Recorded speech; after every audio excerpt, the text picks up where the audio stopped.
Chelsea here again for another tutorial on piano. So today we're going to go through another song for our adults. So it's from the Alfred's Basic Piano book. And we're going to analyze and just go through how to learn the harp song, which is in the book. So in my book, it's on page 37. There are a lot of different additions to this, so I wouldn't be shocked if it's a different page for someone else, but that's the page here.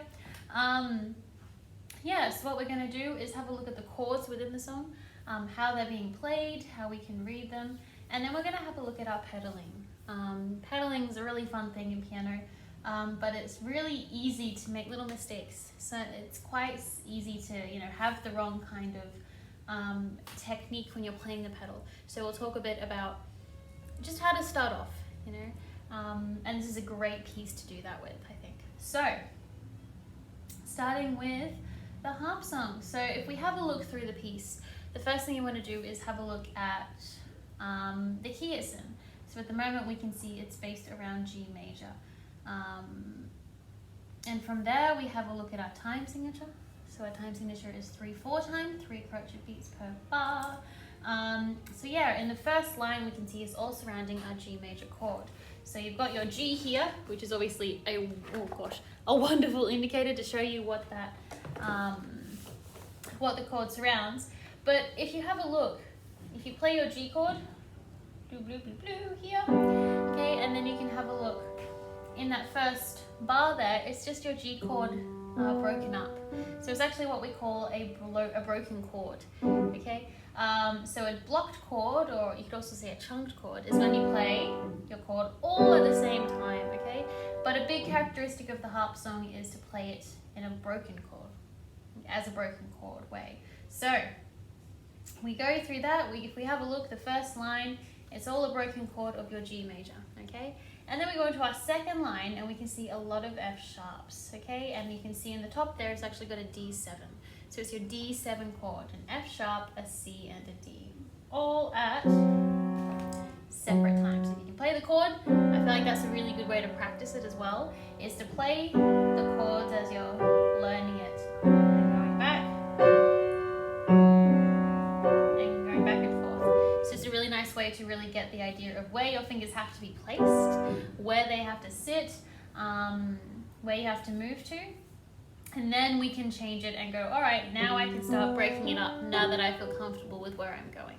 So through the whole thing, all we see is the first line is a G chord, second line we're going through D7, third line we're back to our G, and the fourth line is our D7 again. And we can tell it's very repetitive. We're doing the same thing over and over again, which is wonderful. So on top of that, we've got our slurs, and our slurs indicate our phrasing. So what that means is we're going to play nice and smoothly, legato, between these phrases and between these slurs. So you're going to start with your G, B, D, nice and connected. G, B, D. So that's all nice and connected. And then we can let go, okay, and get ready for the next little phrase or the next little set under that slur. So that's when we play again, nice and connected. Then we separate to get to our F sharps. And the same thing, nice and connected. Separate, separate, separate, okay. Then back to our G. So it's that idea, and there's those details that we start to develop as we get more and more complex with our music. So there are important little things like that that really make a difference into the sound, into how you're playing your music. So now that we've got an idea of what you're playing, of the kind of articulation is what we call it, your legato, your phrasing, your overall notes, and now we can have a look at our dynamics.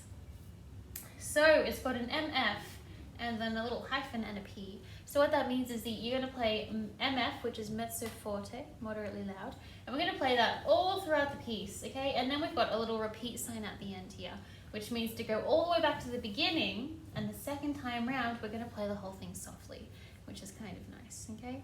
So the idea would be we practice all this, we get all of that kind of really comfortable there, and that's when we move on to our pedaling, okay? So the damper pedal that we're going to use is the right one, okay, at the end.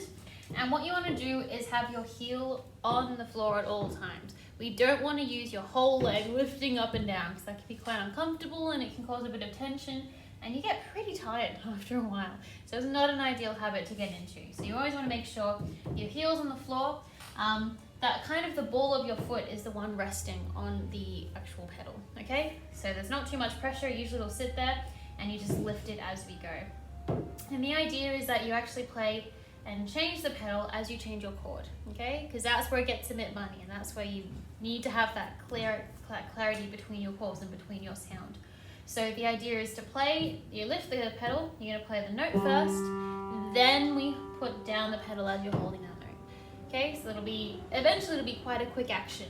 But for now, we play the note, put the pedal down, and then we're off. Okay, and then we've got a little line here that indicates we're gonna lift our pedal. Okay, now we're gonna play our F sharp, the next note. That's when we put our pedal back down. Remember, it's note, then pedal. All holding down. Okay, now we're lifting as indicated. And then we're going to find the next note, which is our G. Play the G, pedal down. Lifting. Play the F sharp, pedal down. Lifting, play the G, pedal down. And that's how we play with our pedals. So it can be quite tricky to begin with. So what I suggest you do even is to maybe go back to your chunk chords and practice just counting 1, 2, 3, 4, 1, 2, 3, 4, and doing it that way to start with to get used to that action of the pedal. So then when you change to your D7, we'll play the chord and then change up, down. Okay, and that just gives you that, it kind of breaks it down a bit so that you can put it into smaller chunks in a way that you understand that can be a bit simpler to get, and then we can build on top and start with our broken chords again. Okay, so it's about putting into little chunks that you feel more comfortable with at first, and then building on that after that. Okay, and yeah, that's kind of how to play the harp song. It gives you an idea on your pedaling, which is always exciting and fun, and it's great once you get it. It becomes a lot more automatic after a while, but it's just gaining that initial skill, which is the hard part. So keep persevering, keep going, and I'm sure you'll get it soon. Thank you.